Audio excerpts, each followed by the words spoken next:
அஸ்ஸலாமு அலைக்கும் வரஹ்மத்துல்லாஹி வபரகாத்துஹு. பாருங்கள் ஃப்ரெண்ட்ஸ், எண்ணெய் ஊற்றினேன், கொஞ்சம் வெங்காயம் போட்டேன். இவ்வளோ பதம் வந்துச்சா.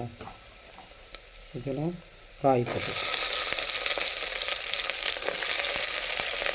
இப்படி வதக்கிட்டு, காயை கொஞ்சம் எண்ணெயில் வதக்கிட்டு, மிளகாத்தூள் உப்பெல்லாம் போட்டு வதக்கிட்டு, கொஞ்சம் பருப்பு தண்ணி போட்டு வேக விட்டு, அதுக்கப்புறம் சாம்பார் கூட்டி விட்டு, அப்புறம் மேலே எண்ணெய், கடுகு, கறிவேப்பிலை, கொஞ்சம் சீரகம் போட்டு தாளிச்சிடுவேன். அந்த சாம்பார் சூப்பராக இருக்கும். இங்கே வழக்கம் போல் வைக்கிற சாம்பாரோட இப்படி செஞ்சு பாருங்கள். ரொம்ப எண்ணெய் வேண்டாம். இது ஒரு ஸ்பூன் போட்டால் போதும். ஒரே ஸ்பூன் எண்ணெய் இது வதக்கிறதுக்கு. அதேமாரி தாளிக்க ஒரு ஸ்பூன் போதும். இந்த குவி கரண்டி மாதிரி இருக்கிற ஸ்பூனில் ஒரு ஸ்பூன் எடுத்துங்கன்னா போதும்.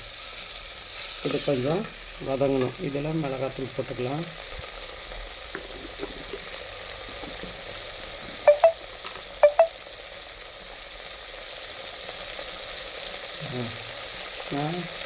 இவ்வளோதான், 3/4 ஸ்பூன் மட்டும் தனி மிளகாத்தூள் போட்டிருக்கேன்.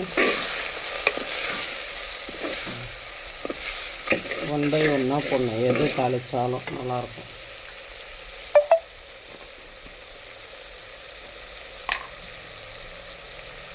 கொஞ்சம் உப்பு போட்டுக்கிறேன்.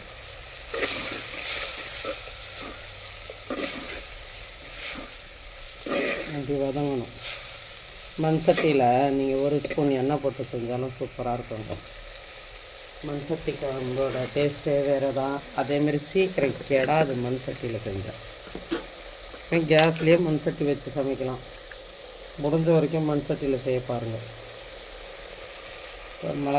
தனி மிளகாத்தூள் ஒரு 1/2 ஸ்பூன் போட்டால், இது குழம்பு மிளகாத்தூள் வாசனைக்கு ஒரு 1/2 ஸ்பூன் நல்லாயிருக்கும்.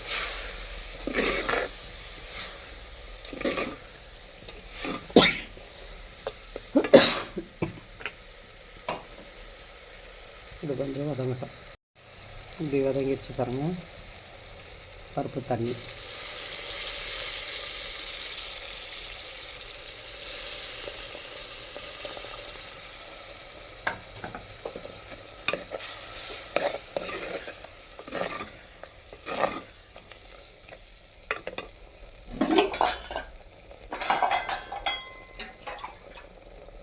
கொஞ்சம் அது திக்காக இருக்குது. அது கொஞ்சம் தண்ணி ஊற்றிக்கிறேன்.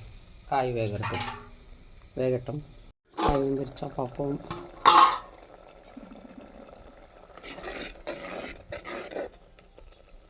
வெந்துருச்சு. பருப்பு புளி காய்ச்சி விட்டு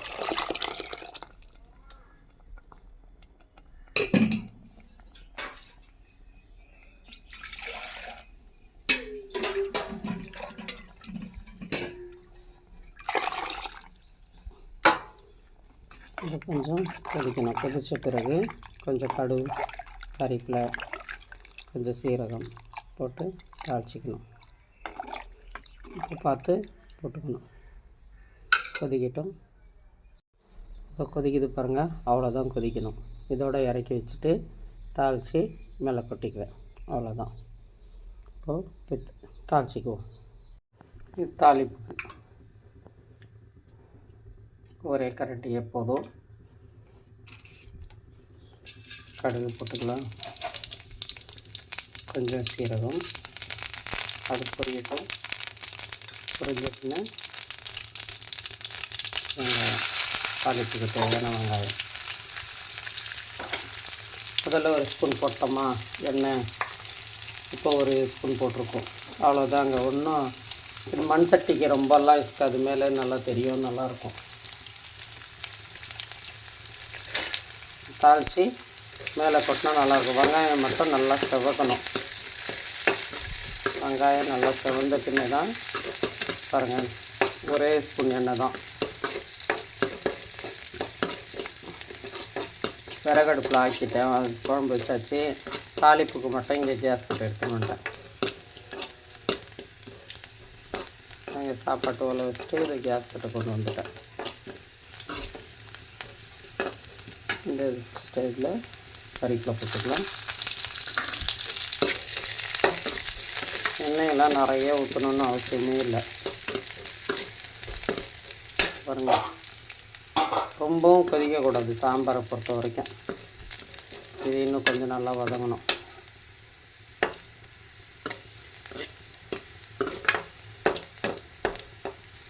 கொஞ்சம் வதங்கட்டோம்னா இவ்வளோ வதங்கினா போதும். அடுப்பை ஆஃப் பண்ணிக்குவோம்.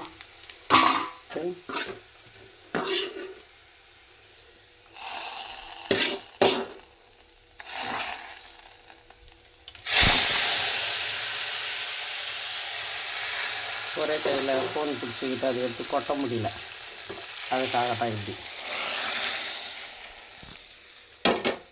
பாருங்கள். இது மேலே கொட்டிக்கணும். ரொம்ப எண்ணெயெல்லாம் இல்லை, ஒரு ஸ்பூன் காய் வதக்கணும், ஒரு ஸ்பூன் தாளிப்பு போட்டோம், அவ்வளோதான். அதிகமாக கொதிக்க விடாதீங்க. இதேமாரி செஞ்சு சாப்பிட்டு பாருங்கள், நல்லாயிருக்கும். லைக் பண்ணுங்கள், ஷேர் பண்ணுங்கள், சப்ஸ்கிரைப் பண்ணுங்கள். எல்லோரும் நலமாக இருக்க வேண்டும் என்று அல்லாஹ்விடம் துஆ செய்கிறோம். அஸ்ஸலாமு அலைக்கும் வரஹ்மத்துல்லாஹி வபரகாத்துஹு.